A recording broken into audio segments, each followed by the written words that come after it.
As of today, the Indiana Hoosiers are headed to play the Miami Hurricanes in their first national championship game. The past 2 years for Indiana football have been insane. The Hoosiers have undergone one of, if not the quickest turnarounds in college football history, going from being the losingest team of all time to looking like one of the greatest teams to ever play.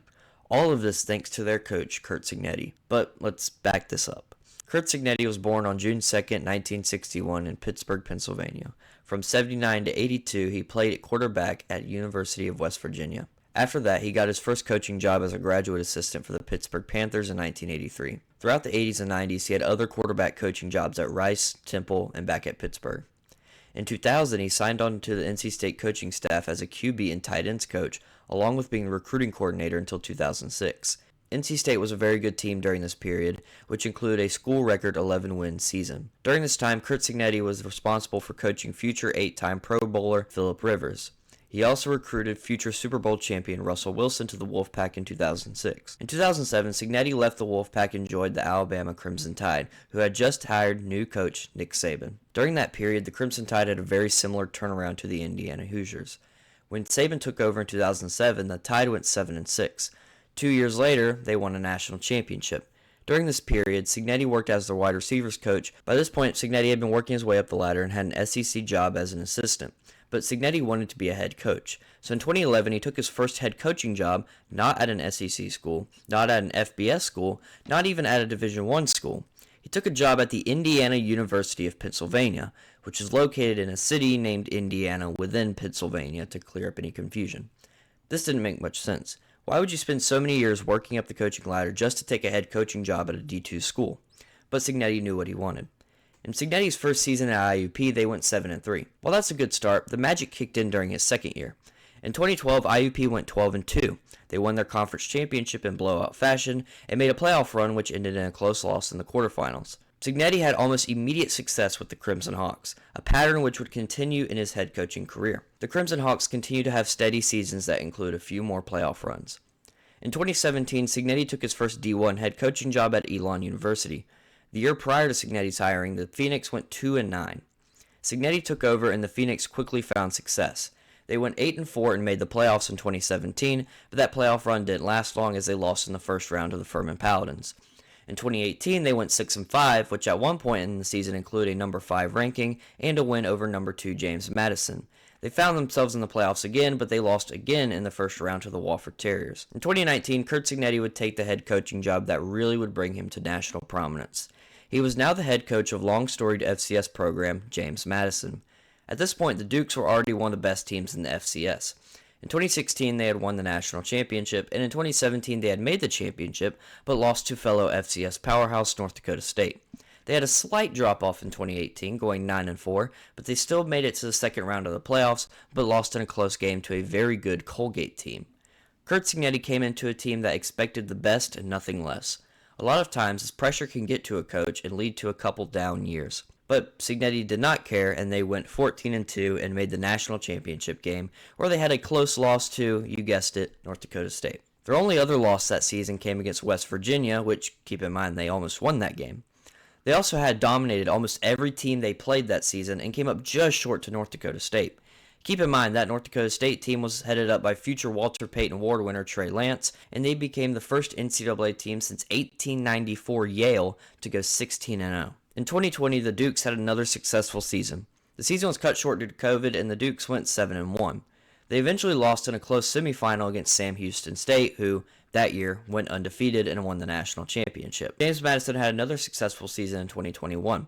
They went 12-2 and lost in a close game against North Dakota State in the semifinal, which, yet again, went on to win the national championship. The biggest news of the season came on November 6th. The Dukes accepted an invite to join the Sun Belt Conference in 2022.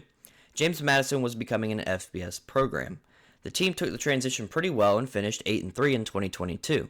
They had similar success in 2023, going 11-2 and making the Armed Forces Bowl, which they lost to Air Force. On the flip side, Indiana was having a rough year in 2023. They just went 3-9 and fired their head coach Tom Allen after 3 straight losing seasons.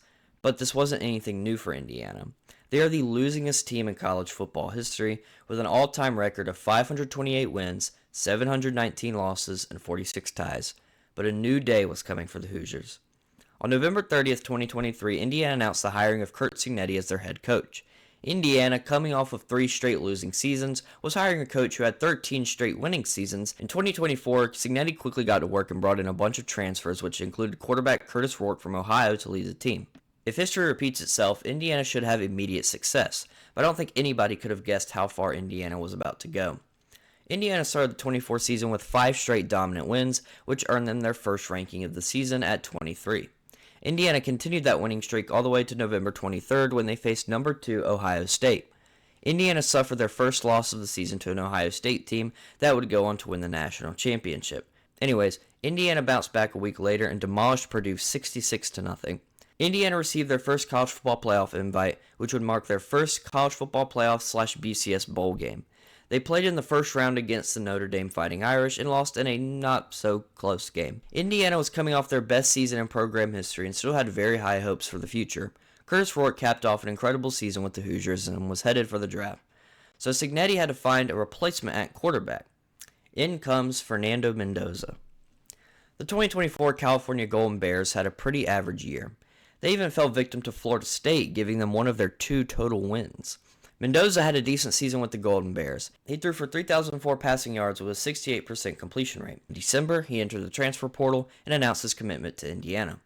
On August 30th, Indiana opened their 2025 season ranked number 20 in a game against Old Dominion, who, this year, was definitely not a pushover. Old Dominion ripped off a 75-yard touchdown off the bat, which was worrisome for Indiana.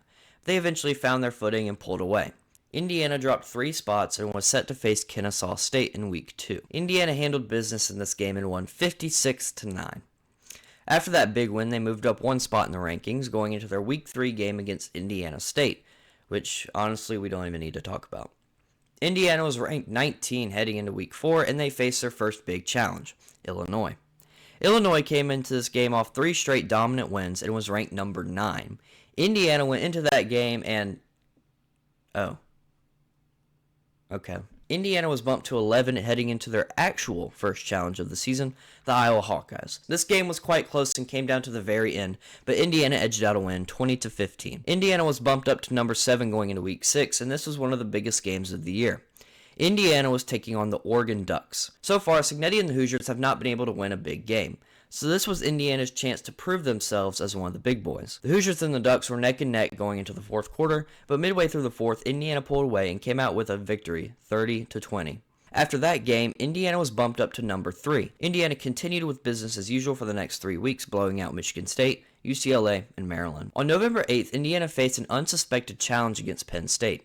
At the beginning of the season, Penn State looked to be one of, if not their hardest opponent on the schedule. But Penn State's season went off the rails pretty quickly, and they were going into the Indiana game with a record of 3-5. Many people thought Indiana was going to run straight through Penn State, but it wasn't that easy.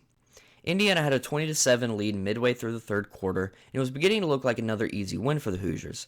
But suddenly, Penn State started to formulate a comeback. Indiana was down 24-20 in the later half of the 4th quarter.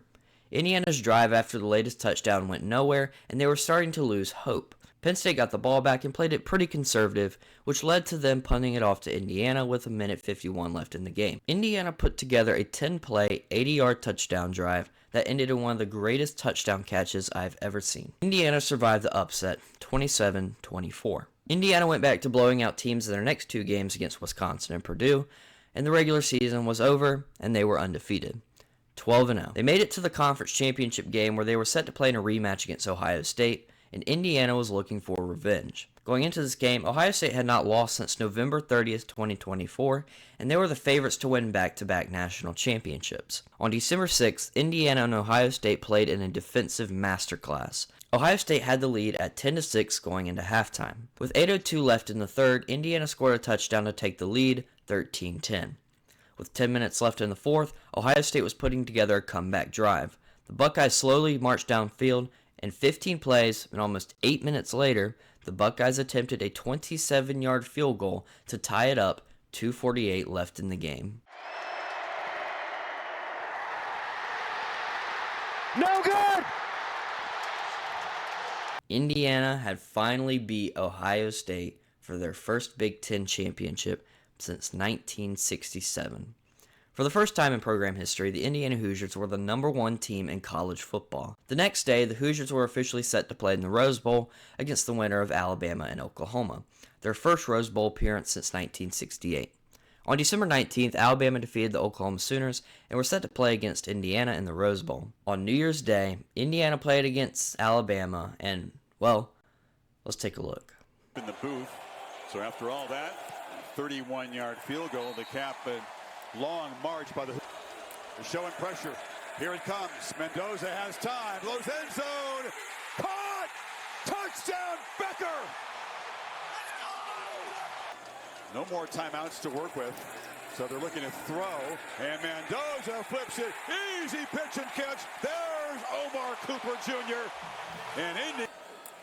3rd and 1, looking to throw. Launching to the end zone. Surratt's out there. Touchdown Hoosiers. Pouring it on. 50-50 talent. That's pretty good.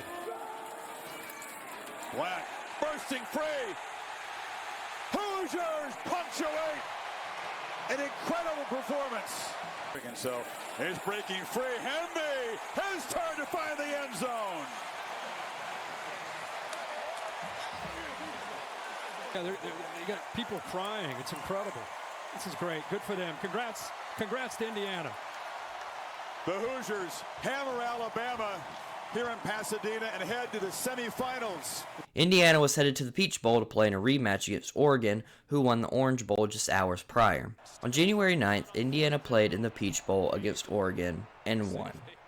Indiana dominated Oregon in true Indiana fashion and is now headed to play in the national championship for the first time in program history against the Miami Hurricanes. These past 2 seasons for Indiana have been generational.